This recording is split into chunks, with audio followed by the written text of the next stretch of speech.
Ashama akkam jirtu nagaa keessanii nageenyi baraaruu waaqayyo isinii baay'atu. Yoo haati eebbaa keessan argamu halkanii isinii dhufte halkanii isinii dhufaa jira. Halkan jechuudha halkanaan viidiyoo kana amma xiqqoo isinii waraabaa jiru. Guyyaa alguyyaa ganama jechuudha. Haati keessan kun jechuudha haati dhugaa rabbii warri haati qabdanii. Garanaadhaa jechuudha. Garanaadhaa waan baay'ee beeka jiru. Waan baay'ee amma waggaa soomnu fa'aa waggaa waan baay'ee goonu fa'aa soba waggaa dubbannu fa'aa wayin rakkina nurra ga'u fa'aa waan haadha keenyatti dhagaamnetti fakkaata miti. Ani har'an argee jechuudha laala mataa mucaa kooti falaxamee jira. Bakka namatti falaxamee jira. Ansin ajaa'ibsu keessaa guruppii ta'ee ture.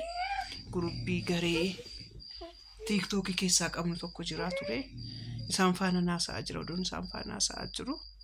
Ol fuudhee jechuudha akkuma nama hoobaan qabee na urgufe. Akkas gaafa na urgufu ijoollee waan ta'e beeku akkuma nama waan hoobaan qabeetti na urgufaa jiraan jedheen.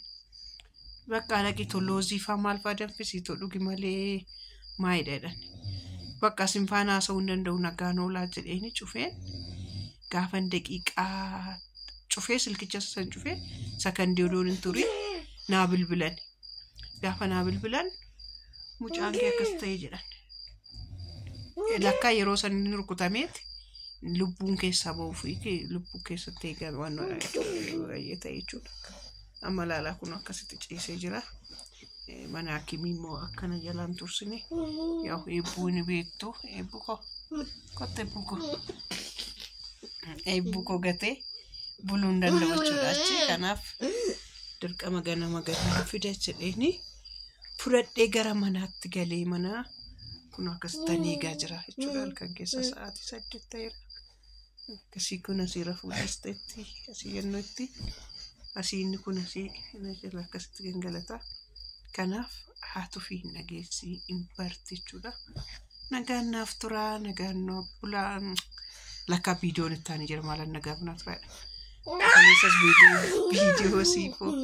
viidiyoo siifoo siniif yaadeen viidiyoo fayyuu siniif yaadeen raanfachaa. Amma kan walitti hidheen kanaan walitti siniif yaada. Viidiyicha dhumatti ilaalaa irraa barattusi itti kolfitusi itti bohaartusi. Kanaaf beekuudhaan immoo waaqayyo si haa fayyisu jedhaani. Madaan isaa madaa saree siifaa ta'u jedha. እናንተ oduun sinitti odeessuu dhufe.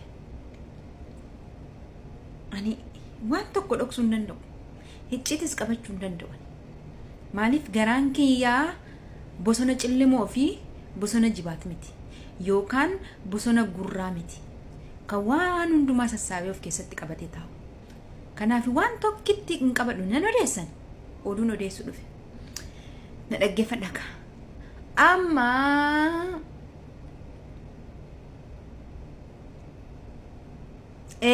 yaadadhe achiini ትክክል sana booda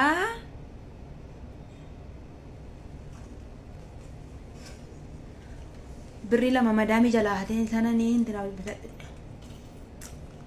mirindaa bitadhe jechuufani malee homaa miti yoona fayyoo maal odeessitee hundumtuu gurra isaa akka gurra hilleenti qar godhina dhaggeeffata amma sokke ante oduu dhiisi እናንተ oduun sinitti odeessuu dhufe dhugaa waaqaa qaxinaa guutuu oduu qubna garaa tokko namicha kiyya dhabar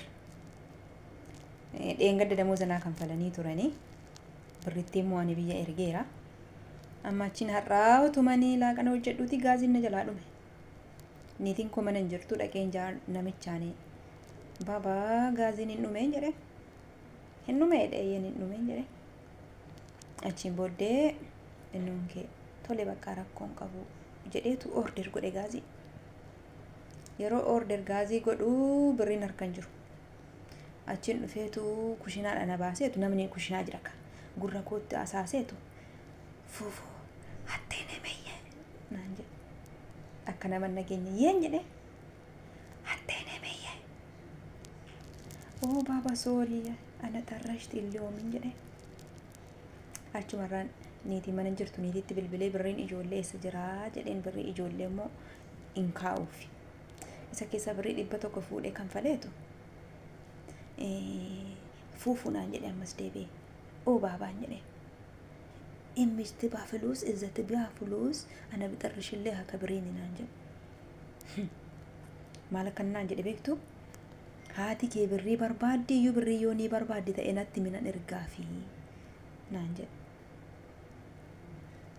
Dura yeroon birrii liqeessaa fi ture maaliif akkas naan hin jenne har'a birriin harkaa dhabnaan maaliif akkas naan jedhe. Na kabajuuf immoo na madaaluuf gaaffii natti ta'e. So mudannoo akkasii warri qabdan jirtu. Amma yeroo nanni kana dura birrii 500 birrii 150 200 yeroo liqeessaa fi ture haadha keetiif birrii erguu fi naan hin jenne bal. Yoo yaa Oromoo.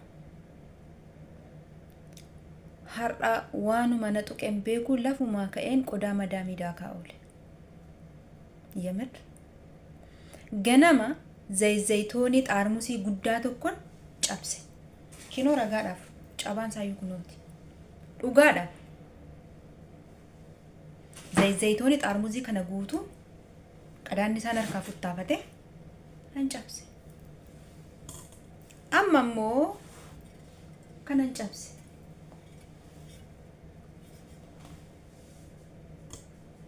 Ani kan na ajaa'ibu yoo wantoo sana wantoon goonee shamarran mi'a caccabsitii jedhan wantoo sana wantoo godheera. Sanuu dhokadhee wantoo goosise maazarii dirqisiisan jechuudha. Ishi maal laawwacha maal yaade isinitti fakkaate gumaa mi'a kanaa baasuu yaade miindaan naa kenname yemir yoon gumaa baase malee miini namaan harkatti cabuun dhiisu gumaa baasaa isinis warri mi'a madaamii cabsitanii gumaa baasaa yemir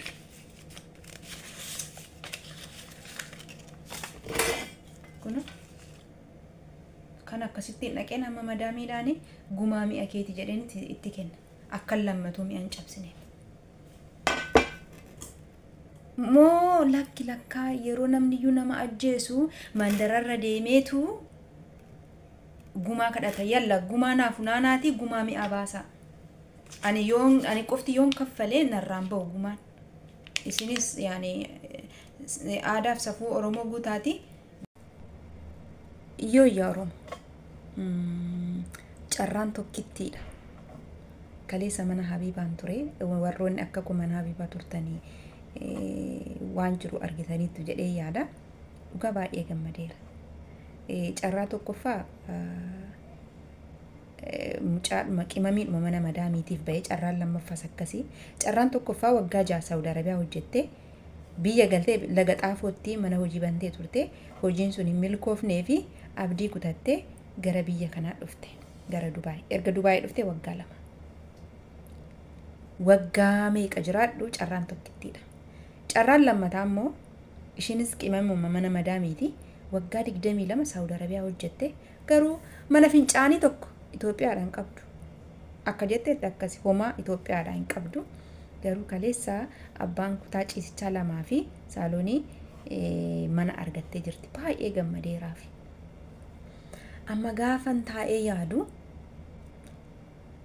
ani carraa akkasiin qabu saree fi iddiliin gurguranii jedhama ammaa kan sareen amma gatii qabdi amma iddilii koo kana eessatti geessee gurguree tanan carraa kanatti makame abbaa manaa ta'aadha barama nan taara kunoo tirfii bifa koo jijjiiradhe amma umurii malee dulloome dhugaan siniin jedha bal amma iddilii koo eessatti geessee gurgureen carraa kanatti hirmaadhee abbaa manaa ta'aan jedhe bal amma waan tokko murteesse iddiliin suni har'aa kaasee amma kan Itoophiyaa 30ttidha kan inni adeemsifamu jedhanilla 30 kan biyya kanaatiin se'a. Kanaaf namni nama kolfu wanta inni gaddu ittiin fakkaatuuniin akkana jedhu wanta kamiin iyyuu keessa keetti yoo sitti dhaga'ame hin agarsiisin uffadhu agarsiisi ol ka'ii dhidhiqadhu deemii agarsiisi gammadaa ta'uu kee agarsiisi kan jedhan baay'ee jiru. Kanaaf nama keessa isaatti gaddu bakkee isaa laallee murteessuu hin dandeenyu. Sababiin isaa kolfa keessayyuu garaan ni gadda waan ta'eef. Egaa obbolaa koo bakkee walii laallee akkasumatti abaluun kanaa jenneeti maqaa walii laachuurraa walitti sinnee eenyummaa walii isa sirrii haa hubannuuniin. Hanga sanaatti garuu bakkee namaatiin jecha waliin jechuu adiifnuun. Guyyaa gaarii qabaadha nagaadhaan naaf oolaa. Ni fakkaataa daakuun daaraa akkuma Oromoon jedhu garuu daakuun